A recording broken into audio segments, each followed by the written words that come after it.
அதோட சேர்த்து வடை டீ எல்லாம் டிக்கெட்ல சேர்த்து கொடுக்க சொல்லுங்க. பாருங்க, இவருக்கு வடை டீ ஃப்ரீயா வேணுமா, அதையும் ரயில்வே டிபார்ட்மெண்ட்ல சொல்லி ஃப்ரீயா கொடுக்க சொல்லிடுவோம். திருச்சி மக்களுக்கு உண்மையாலுமே இந்த ட்ரெயின் கிடைச்சது ஒரு மிகப்பெரிய வரப்பிரசாதம் அப்படின்னு சொல்லலாம். எந்த ட்ரெயின்? நம்ம இன்டர்சிட்டி எக்ஸ்பிரஸ் பத்தி தான் பேசிக்கிட்டு இருக்கிறேன். வண்டி மதுரை பக்கத்துல வந்துருச்சு. மதுரமல்லி மதுரமல்லி மதுரமல்லி மதுரமல்லி மதுரமல்லி. சத்தியமா மல்லிகைப்பூ வியாபாரம் எல்லாம் பண்றதுக்காக நான் வரல.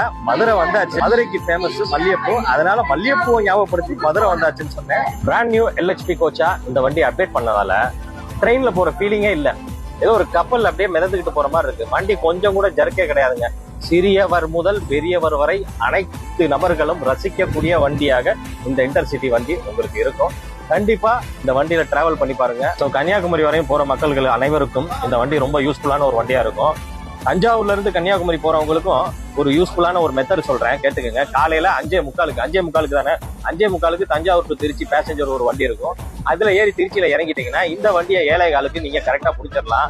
நீட்டா போயிட்டு ஒரு 1:30 மணிக்கெல்லாம் நாகர்கோவில் டவுன்ல இறங்கிட்டீங்கன்னா நாகர்கோவில் டவுன்ல இருந்து 2:42க்கு கொல்லம்ல இருந்து கன்னியாகுமரி போற ட்ரெயின் வரும். அந்த ட்ரெயின்ல ஏறினீங்கன்னா வித்தின் 15 மினிட்ஸ்ல கன்னியாகுமரியில இறங்கிடலாம். தூக்கத்தை விட்டுட்டு விடிய காலையில 4:30 மணிக்கு எனக்கு தஞ்சாவூர்ல இருந்து அந்தியோதயா வண்டியை பிடிக்க முடியல அப்படின்னு நினைக்கிறவங்க இந்த வண்டியை பயன்படுத்திக்கங்க. இந்த வண்டி திருச்சியில இருந்துதான், ஆனா தஞ்சாவூர்ல இருந்து திருச்சிக்கு காலையில 5:45க்கு ஒரு பேசஞ்சர் ட்ரெயின் இருக்கு. அந்த வண்டியில ஏறினீங்கன்னா நீங்க இந்த வண்டியை பிடிச்சிடலாம். அப்புறம் என்னங்க, இன்னையே வெயிட் பண்ணிட்டு இருக்கீங்க? உடனே வாங்க இன்டர்சிட்டி எக்ஸ்பிரஸுக்கு. எல்லாரும் அதோட சேர்த்து வடை டீ எல்லாம் டிக்கெட்ல சேர்த்து கொடுக்க சொல்லுங்க. பாருங்க, இவருக்கு வடை டீ ஃப்ரீயா வேணுமா, அதையும் ரயில்வே டிபார்ட்மெண்ட்ல சொல்லி ஃப்ரீயா கொடுக்க சொல்லிடுவோம். ஓகே, நன்றி, வணக்கம் மக்களே.